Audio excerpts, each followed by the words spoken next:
welcome to BronxTalk.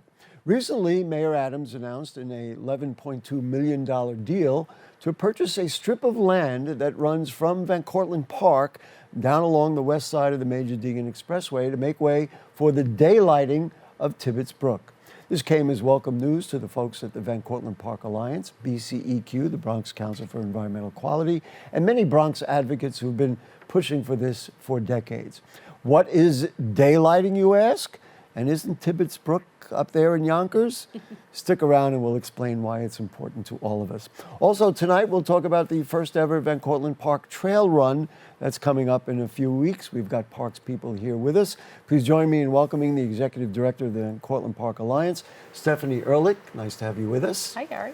And the Deputy Director of the Cortlandt Park Alliance is Christina Taylor. Nice to have you with us. Thank you. And we're also joined on Skype by the President of BCEQ. It is my longtime friend, Robert Fanuzzi. Bob, nice to see you. Hi, y'all, from the Bronx to the Bronx. That's it. One full disclosure note before we begin. I am a board member of the Cortlandt Park Alliance. Nonetheless, let's just get right to it. Stepanie Ehrlich, let's just talk about daylighting. What is daylighting and why did you and Christina and your colleagues and even board members and others applaud when the mayor made this purchase of $11.2 million of land? So daylighting is a process by which you take water that is underground, that doesn't see the light of day, bringing it up to the surface so that it does see the light of day. And in the case of Cortlandt Park, we have water that goes into the New York City sewer system, that overburdens the sewer system, that is going to be taken out of the system through a very, very amazing project, which we can talk about. And it will be an open channel water body. And that plan is being moved forward with Department of Parks and Recreation and, of course, DEP.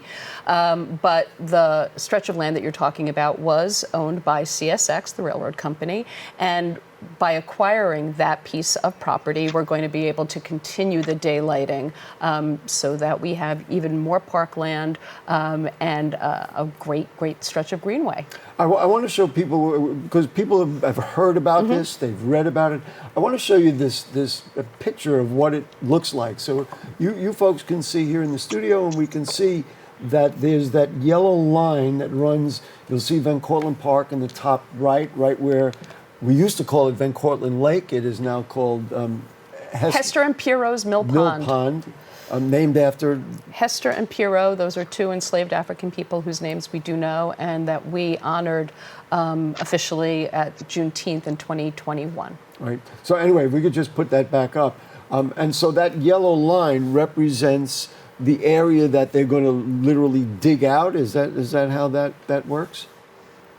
Yes, they're going to be doing some digging. They're going to be using engineering to move the water across and up and out. But essentially, the big excitement is that the water is no longer going to go into the sewer system.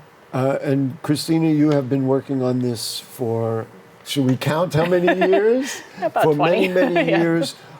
Why was it so important to you and to the park and to all of us really that we actually do this? What was the downside of all of it? It was important that we did this because, as Stephanie mentioned, this water is going into the sewer. So on a dry day when it's not raining, we have 3 to 5 million gallons of relatively clean water going into the city sewer system, and that has been causing a lot of the flooding issues that we've been having. Has also been causing combined sewer overflows on the Harlem River. So by taking this water out, it's allowing the treatment plant to actually treat our stormwater and will reduce the CSOs along the Harlem. And at I guess it's the southern end of the pond, the mill pond, there is this area, and I've walked by there 40,000 times in my lifetime, that I always said, what is this? Yep. What is that? That's what we're seeing on the screen. What is that area right now? Yeah, so that is where the water is going into the sewer. Not very park-like. It's not very park-like. I know some people stand there and call it the waterfall. I'm like, it's not really a waterfall. So it's just the water's falling down into the city sewer. And then one of the issues here was the flooding of the Major Deegan during a major hurricane. I think we have some video of that as well.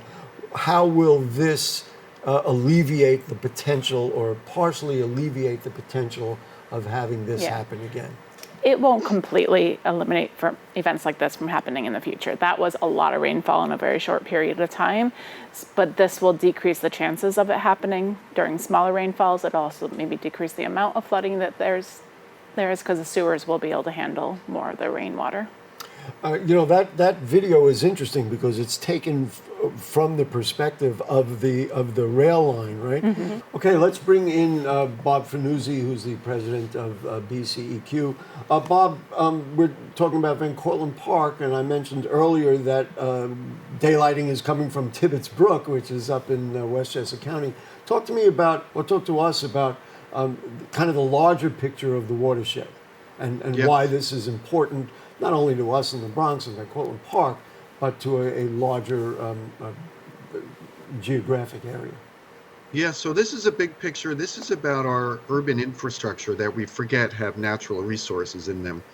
And we depend on those natural resources. And one of those is Tibbetts Brook. So Tibbetts Brook, as everybody knows, comes into Van Cortlandt Park. It feeds Van Cortlandt Lake. But you might not know that it actually starts way the heck up in Putnam County. And to the left there, you can see the blue.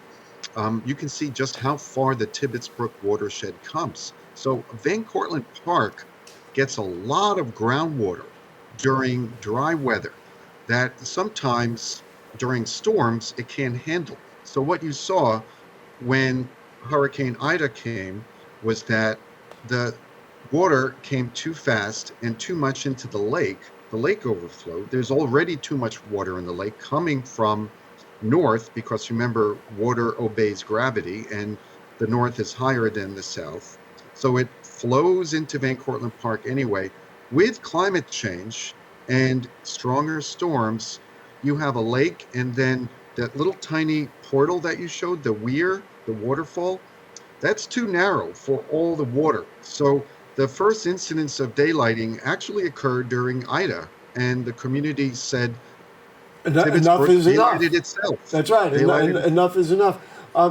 What you have just defined was really what Stepanie said at the beginning of the program, is that what is daylighting? It's water that runs under the ground that you kind of open it up and daylight it. But Gary, I need to stress that this is the way water wants to go and the way that water originally went.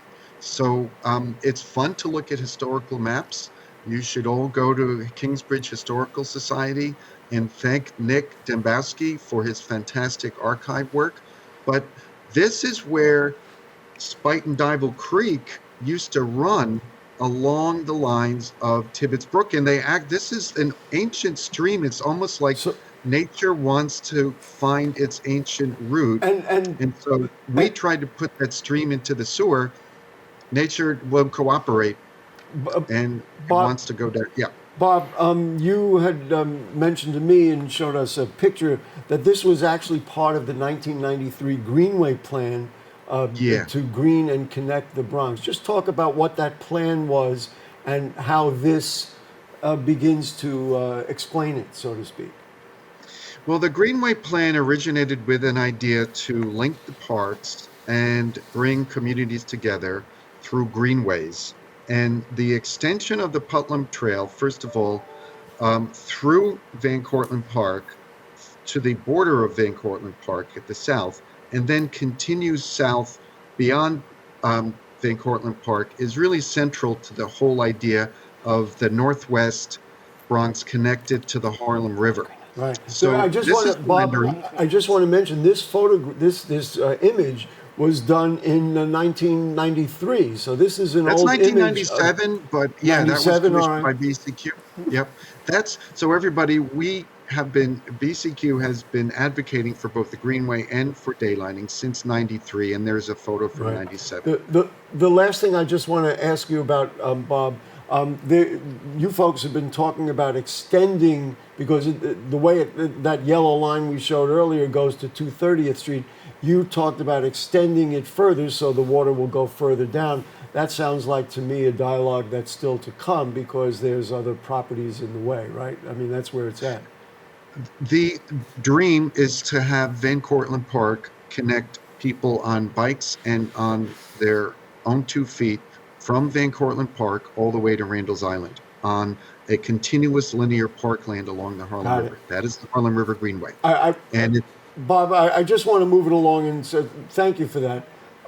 We want to but talk there is property that we need to get engaged with, and that is south of 230th and how to connect to the rest of the Harlem River is the question. Yeah, that's definitely something that is going to be advocated for, but it's yet another dialogue like the one that happened with CSX.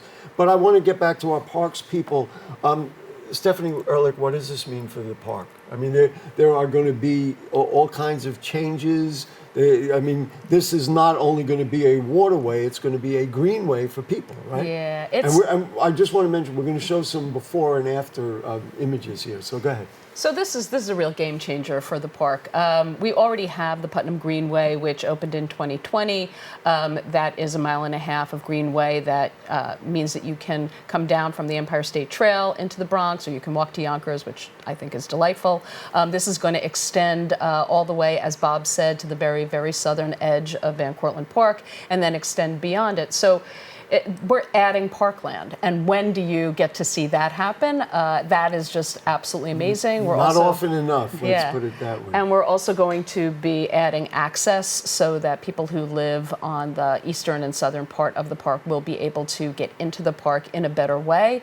It is just, it's going to be absolutely gorgeous, and it's a thrill.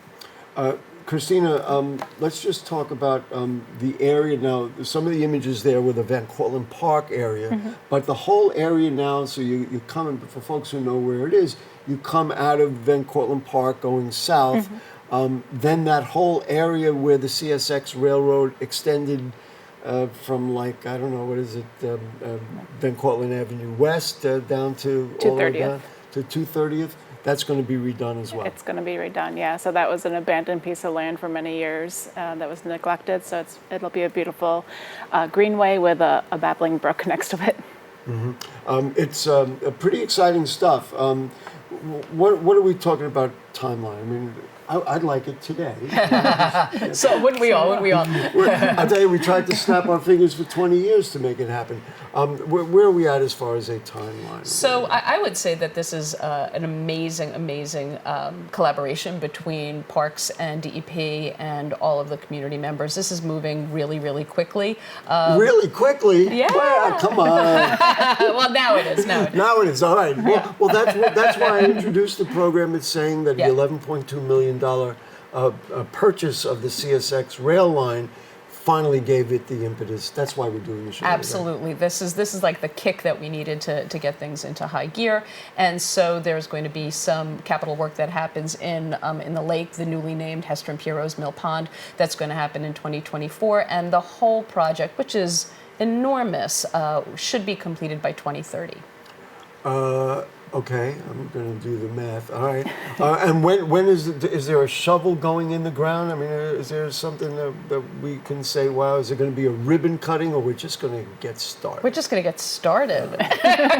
All right. So listen, I don't know if Bob Fanuzzi is still with us, but thank you so much. Bob, thank you so much for joining us. I know that you and your friends at BCEQ have been fighting for this for as long as they have. Gary, thank you.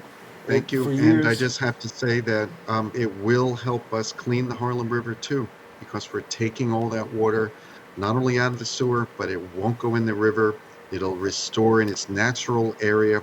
The river will be cleaner and better for all as well. You know, it's a really important part of it, because when you look at that little area that is in Van Cortlandt Park, that's not, I said, not very park-like. We're going to eliminate that and add more parkland, as the folks here said. Anyway, Bob Fanuzzi, thank you so much. What we're going to do, we're going to take a short break. I want to talk about the trail run. Now, Van Cortlandt Park has been there for many, many, many years, and it's one of the most, if not the most famous cross-country trail in the country. For the first time, the Van Cortlandt Park Alliance is going to do a trail run and invite you and me and our buddy Michael Max Nobby, who runs through the park all the time, a chance to really run through Van Cortlandt Park's trails. We're going to do that right after we take a short break. Don't go away.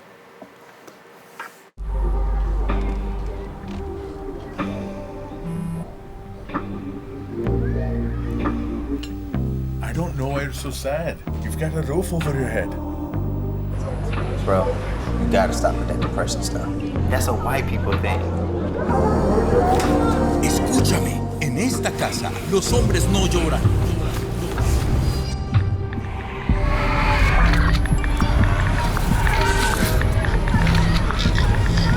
You alright? It just feels like it's coming from everywhere. Do you want to talk about it? Thanks for hearing me out, bro. Appreciate it. You can talk to me if you're feeling sad. Whenever you need to talk, I'm here, okay?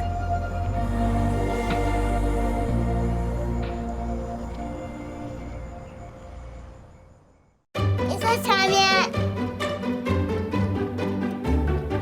It's time. I'm starting chocolate dinner. Oh, terrific.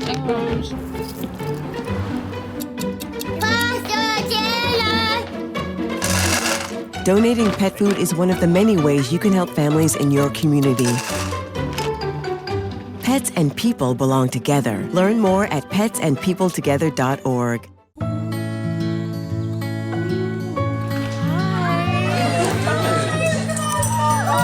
Thank you so much. Fostering a pet for a friend or neighbor can keep families together. Learn more at petsandpeopletogether.org. Okay, we're here in the studio with the Van Cortlandt Park Alliance, and on Skype we're going to bring in the course director of the King of the Mountain events. We'll say hi to Matt LeBow. Nice to see you, Matt. Thanks for joining us on BronxTalk. Thank you for having me. Great. Thank you very much for having me. I'm going to let Stepanie and Christina lay the groundwork, and no pun intended, and then we'll get to you. Stepanie, what is the trail run coming up? Why is this historic, if you will, for Van Cortlandt Park? It's the first time ever. Let's talk about that. Sure, it's our first. It's Van Cortlandt Park Alliance's first trail run, so we're really excited about it. The trails in Van Cortlandt Park are world-renowned, they are historic, and they are amazing. So we have worked together with King of the Mountain Events to put together this run, which is happening on March 4th in the morning. And anybody who is watching is welcome to join us. There is a pretty nominal ticket fee, and anything that we bring in from the race will support the park. So the trails need maintenance, and you will be helping us by helping yourself. Christina, you host many hikes and walks and other things through the trail. Just talk about the, pun intended, the nature of it, and you know, what is going to be carved out for this particular trail run. Then we're going to bring in Matt, who's the expert, and talk about how it's going to run. Sure. Okay. So Van Cortlandt Park has over 20 miles of hiking trails. 20 miles, ladies and gentlemen. So this will be an 8K run, so they'll get to see a good portion of the trails in the park. 8K. 8K, yep. So you'll get to see some beautiful forested areas. You'll go through some other habitats, and we'll have both options for runners and for walkers. So those of us, like myself, who are not up for running can go for a walk in the park. So it's even a walker thing, Yep. a hike thing as well. You know, we didn't mention Van Cortlandt Park is the third largest park in the city. It's the second largest park in the Bronx. And you mentioned a few of the things that people will see. That's part of it. It's not only just, of course, a run is a good thing. It's athletic, it's recreational, it's healthy. But they're going to see all kinds of things in our beautiful park. Exactly. It's a very beautiful park. It's a challenging course. So there's hills, there's boardwalks that you'll be running over, so it'll keep it interesting. Let's bring in Matt. Matt, talk to me about King of the Mountain events. Now, you do this on a regular basis, right? You run these kinds of races or runs all over the country. Do I get that right, or in the area? Yes, sir.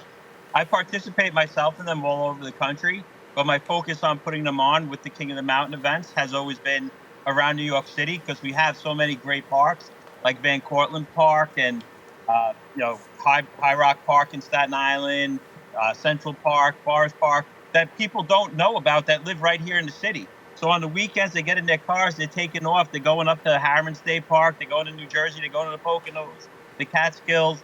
And meanwhile, they could be doing the same thing right in their own backyard. And our parks need the support. We need those people to come out. We need them to support our parks. play in our parks, get active in our parks, and get healthy in the parks at the same time.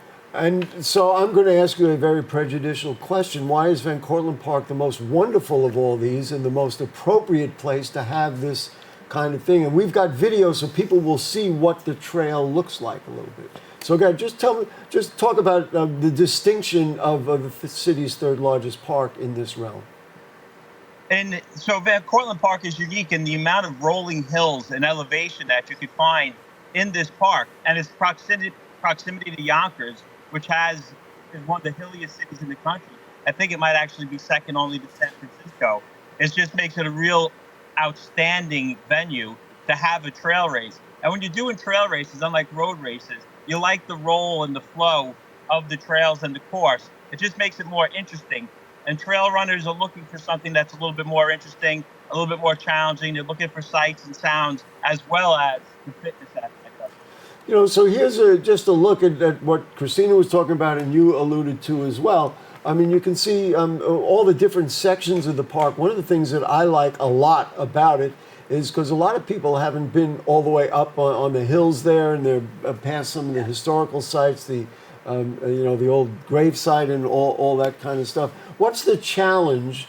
Everything I'm saying today is a pun. What's the challenge of putting a race or a run like this together from the structural point of view of the people, running through the park?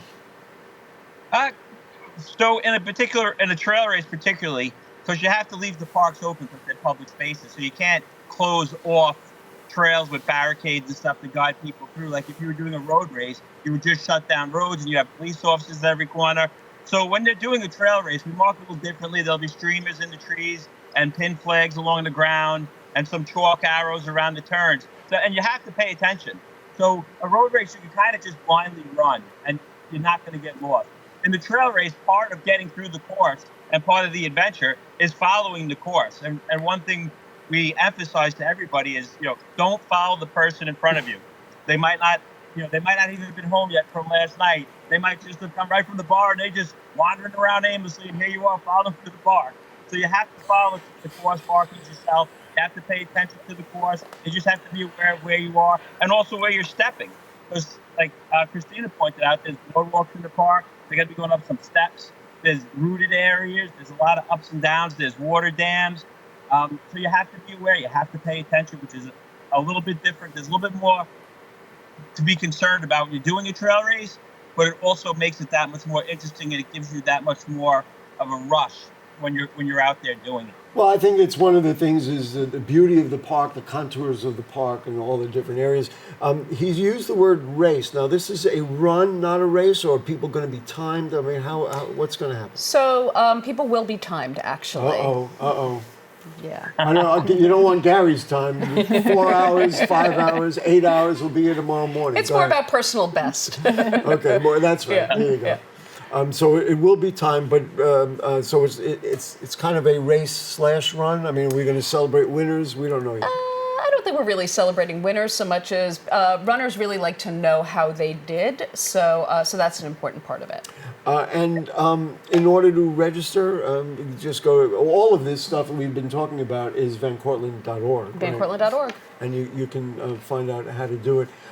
So everybody's invited. Do you see this as the beginning of other stuff, or you say, well, now we're just going to do this March trail run annually? How do you see this in the context of all the other stuff the park does? Well, we do lots and lots of different things, but we are really hoping that this catches on and that we can do other runs to support what we do in the park. Mm-hmm. So yeah, this is the beginning. Oh, so I want to know, can I find out when's the next one after this, or we're not ready yet? Let's see how it goes. Let's see how it goes. Okay. But we really are. We're really we're really thinking about it. I think I heard Matt laughing about that. Listen, Matt LeBow, thank you so much for joining us. Is there anything else you want to add about what? I would just real quick, I would say, even though it is a race, and even though there'll be fastest runners and slowest runners, we celebrate all runners. That's kind of what separates us from the other races.